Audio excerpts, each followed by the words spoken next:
विश्व स्वास्थ्य संगठन WHO के प्रमुख टेड्रोस एडहानोम ने कोरोना वायरस को लेकर लोगों को चेतावनी दी है। उन्होंने कहा है कि इस महामारी से लड़ते हुए हम कमजोर हो सकते हैं, लेकिन कोरोना हमसे नहीं थक रहा है।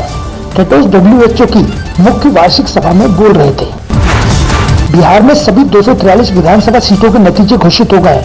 इस चुनाव में असदुद्दीन ओवैसी की पार्टी AIMIM ने 5 सीटों पर शानदार जीत दर्ज की।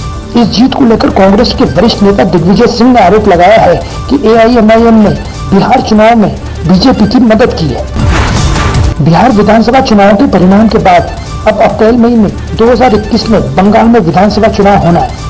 बंगाल में ममता बनर्जी की तृणमूल कांग्रेस 10 साल से सत्ता में है। बंगाल की विधानसभा का कार्यकाल मई 2021 में समाप्त हो रहा है। बंगाल में 2016 के विधानसभा चुनाव और 2019 के लोकसभा चुनाव की तुलना करें तो यह तय है कि अब मुकाबला भाजपा और तृणमूल के बीच रहने वाला है। कांग्रेस और लेफ्ट पार्टियों का बंगाल में अब इतना प्रभाव नहीं है जो कुछ साल पहले तक रहता था। मध्य प्रदेश में एक बार फिर पूर्ण बहुमत की सरकार बन गई है। 2 साल के सियासी उतार चढ़ाव के बाद हुए उपचुनाव में 28 में से 19 सीटें जीतकर भारतीय जनता पार्टी 107 से 126 सीटों पर पहुंच गई, जो बहुमत के आंकड़े 115 से 11 सीटें ज्यादा है। कांग्रेस को इस बार उपचुनाव में केवल 9 सीटों पर जीत मिली। मध्य प्रदेश में कांग्रेस सरकार का तख्ता पलट करने वाले ज्योतिरादित्य सिंधिया खेमे के 19 में से 13 नेताओं ने जीत दर्ज की। सिंधिया समर्थक इमरती देवी, गिरिराज दंडोतिया, जसवंत जाटव, रणवीर जाटव, रघुराज कंसाना, मुंडालाल गोयल और एदल सिंह कंसाला चुनाव हार गए।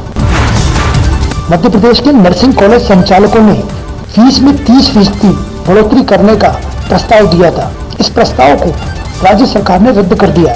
अब नर्सिंग कॉलेजों की फीस 2 साल तक जैसी है वैसी ही रहेगी।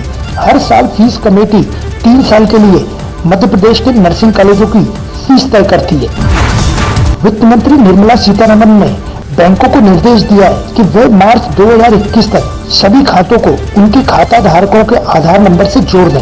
सीतारमण ने इंडियन बैंक्स एसोसिएशन की सालाना आम बैठक को वीडियो कॉन्फ्रेंसिंग से संबोधित करते हुए यह निर्देश दिए। भारत में कमर्शियल माइनिंग के लिए कोयला खानों की नीलामी समाप्त हो गई है। इस बिडिंग में 42 कंपनियां शामिल हुई। इनमें से 40 कंपनियां प्राइवेट सेक्टर की थी। केंद्र सरकार ने कहा है इससे राज्यों को सालाना 7,000 करोड़ रुपया मिल सकता है और रोजगार के नए अवसर भी खुलेंगे। अमेरिका की दिग्गज मोटरसाइकिल कंपनी हार्ले डेविडसन ने भारतीय ऑपरेशन बंद कर दिया है।